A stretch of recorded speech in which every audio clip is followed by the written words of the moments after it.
has taken place because we've seen how good government can be and how bad government can be if people don't know what they're doing.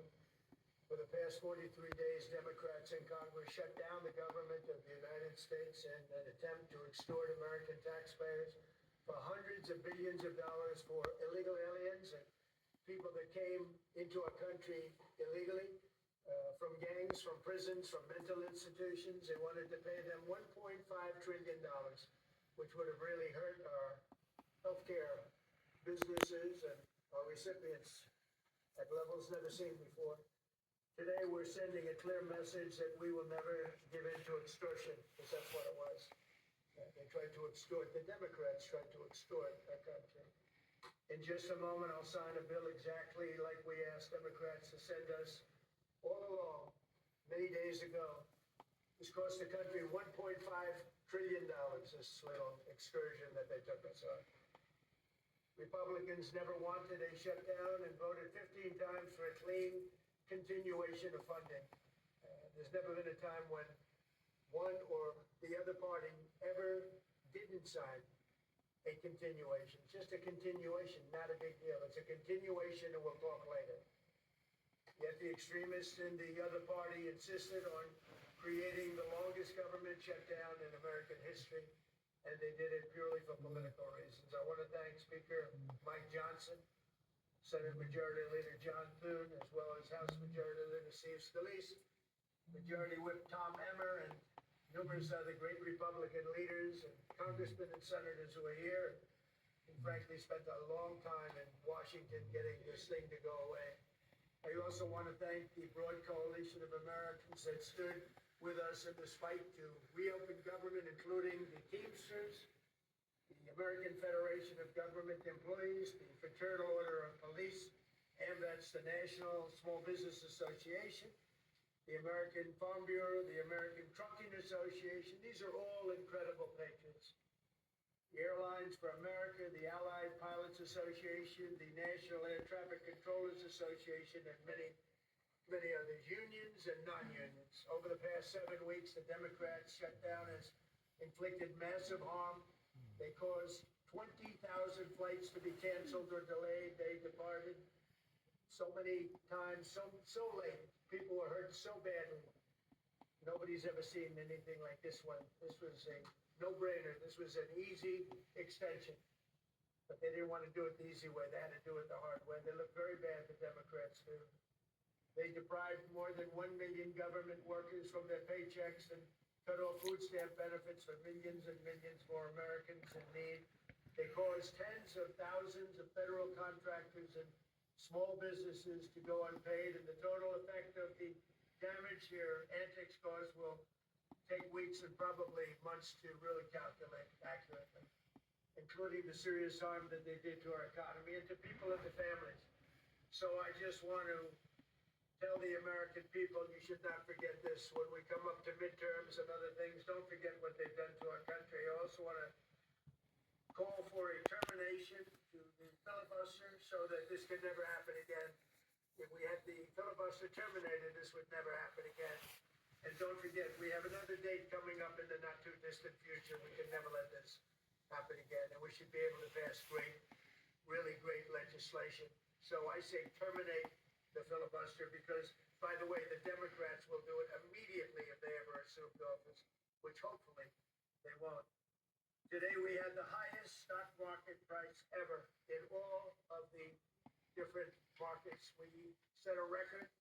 It's the 48th time in the 9 months that I've been in office that we had this record set. So think of that, 48 times we had a record set, but today is the highest of them all. We're gonna break new ground. Nobody would have thought. I have with us not only the great political leaders, but the great business leaders of our country. They're standing right behind me and right really alongside of me. And if we would have told them a year ago that we'd be having stock prices this high, none of them, in fact, I just asked them that question, none of them would have believed it.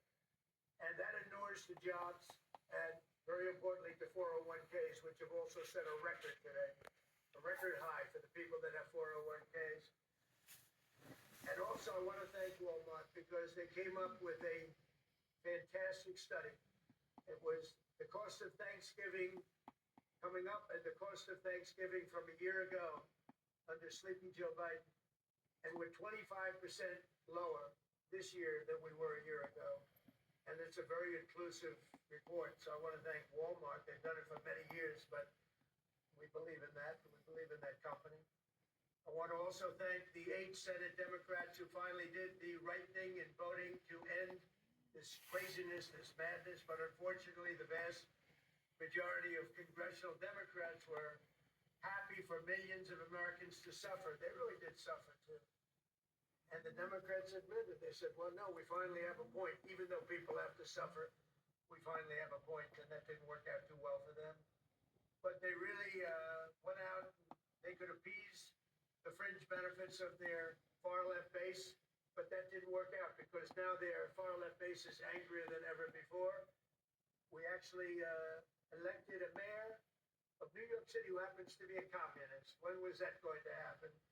Remember I said all the time during my campaign, we will never be a socialist country, and that's right. We turned out to have a communist in New York City, and if you look at his views, those are the views of a communist, not a socialist.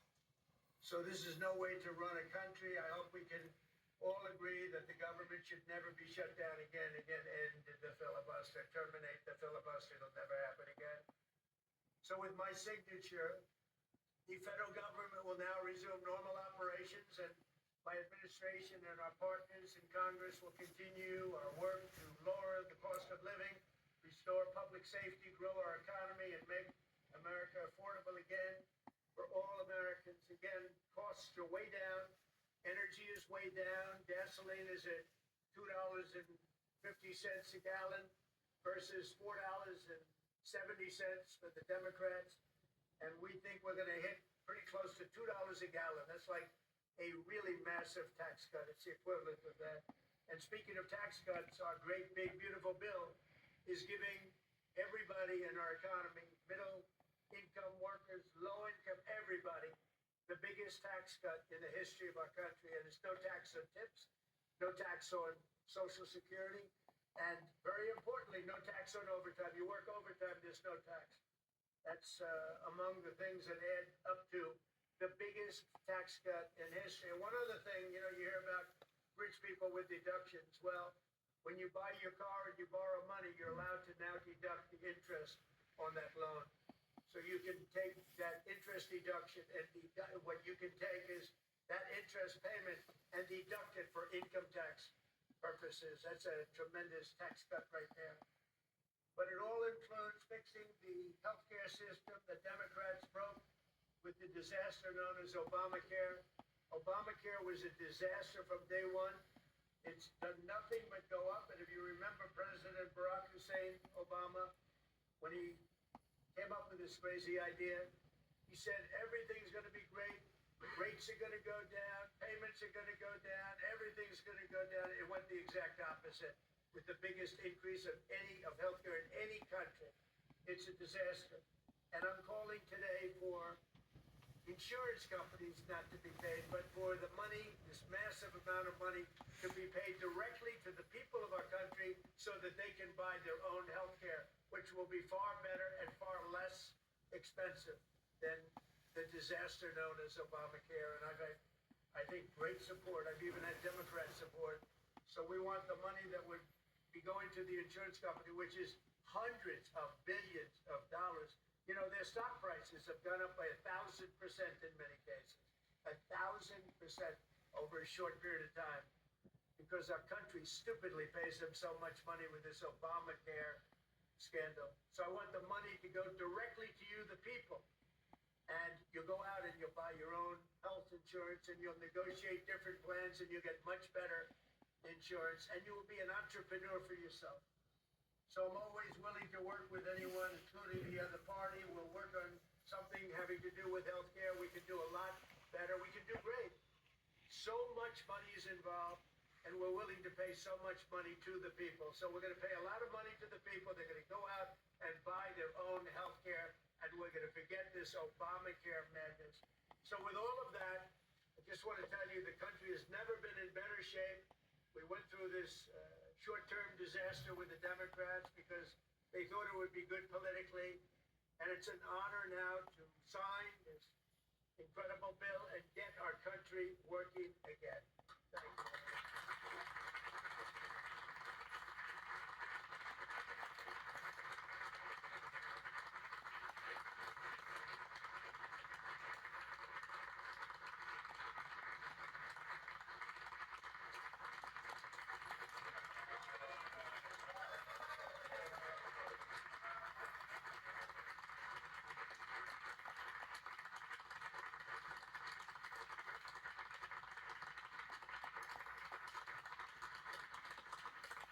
Okay, thank you very much. I don't know if you have questions. I think we really have a really great situation. We have a country that we love, and we have a country that's in great shape. As you know, we have it's over $18 trillion invested in our country by other people and countries. That's a record. There's never been a country that had so much. And that money's going into also building new auto plants, new AI plants, new everything. We've never had a time like this. Thank you very much, everybody. I appreciate it. Thank you. Thank you very much. It's a great day. Well done, Mr. President.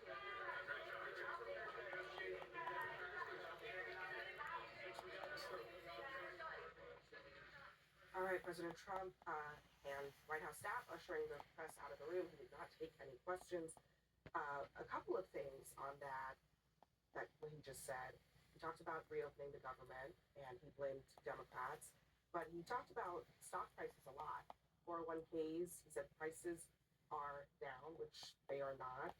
He says he's going to give money directly to Americans to buy health care, which is a controversial idea given that many experts say that would actually raise healthcare costs.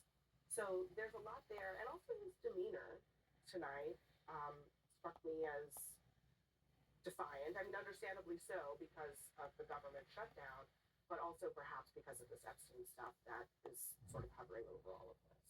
I don't think he's thinking about Epstein right now. I think he's pissed off that the Democratic Party did the same deal that was on the table before the shutdown. They held Americans hostage. They hurt American families that are working. They hurt more than a million government workers that get paychecks. They hurt families that need food stamps to put food on the table. And Democrats even voted against that by itself. This is the same exact deal that was on the table before the shutdown. So this was only about one thing. I don't think it was the same. It was exactly the same deal. Even Democrats said it. There was Congress people today in the Democratic Party that said, yes, this was what was on the table at the beginning of the shutdown, before we had a shutdown. It's the same thing. So the president's on edge tonight, and I hope people understand this, because he just watched the American people become hostage for 4 days, playing stupid. Well, one thing to note is that he takes questions all day long. To his credit, he did not take questions. I think what we learned tonight, which is consistent with other shutdowns, you can keep the government shut down until someone sits on a runway for 7 hours on their way home for holiday. They get so pissed, they don't care if they're red or blue, and it hurts every politician. And that's exactly what happened in the last 48 hours. Same deal. It wasn't anything else except the transit of America got shut down, and people got pissed, and they called in to the representation and said, hey, bozos, get back to Washington and turn this thing back on, you morons. And I think that's kind of important, because at the end of the day, you're elected to serve the people. And when they can't move around to see their families or do business or conduct the economy, they get pissed. But it's pretty outrageous to me that that Donald Trump, who is the most powerful president regarding his party in a way that he can usher this party together and get them to do whatever he wants, most powerful president of my lifetime, either party.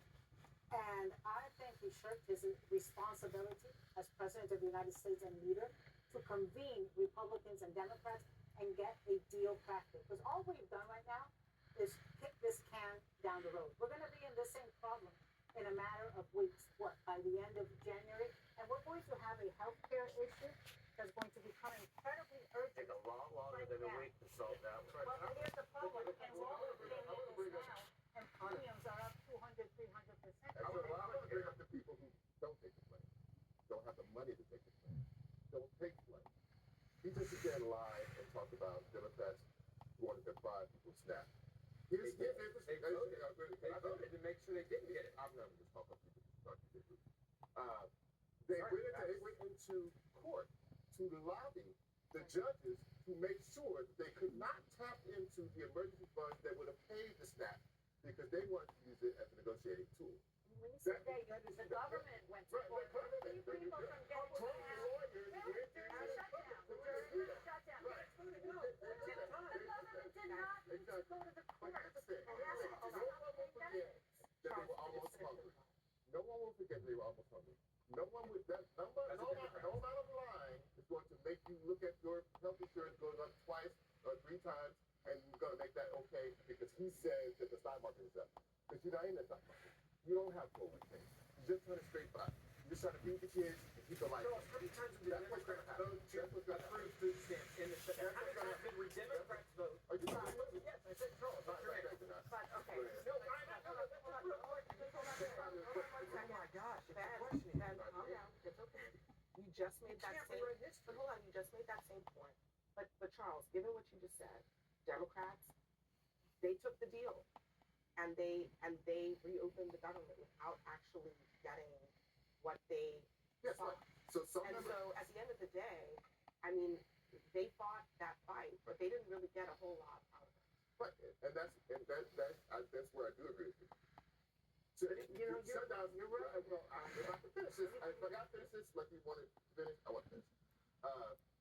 I understand that part where people don't get a lot out of shutdowns ever. Whoever's holding it up, they almost never get their way. But what the Democrats did do was put a big spotlight on this fact. These guys have passed a bill that's going to jack your insurance up through the roof. And we are trying to figure out a way to slow this down and stop this until it happens.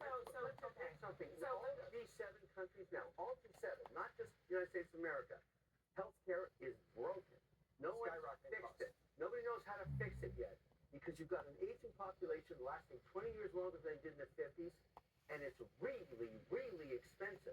So they're not going to fix it in the government shutdown in 1 week. Although the care was a shot, yeah, it worked. and look, hold on, I want to hit pause on the conversation because we have to go to break. Kevin just made a really important point about the fact that this is a broad healthcare problem. And also the question now becomes who's going to fix it? Is the president going to fix it? Next for us also, President Trump mentioned the economy, but MAGA's base is livid tonight over some remarks he's been making about it. Another special guest is going to join us at this debate table. Stand by for that.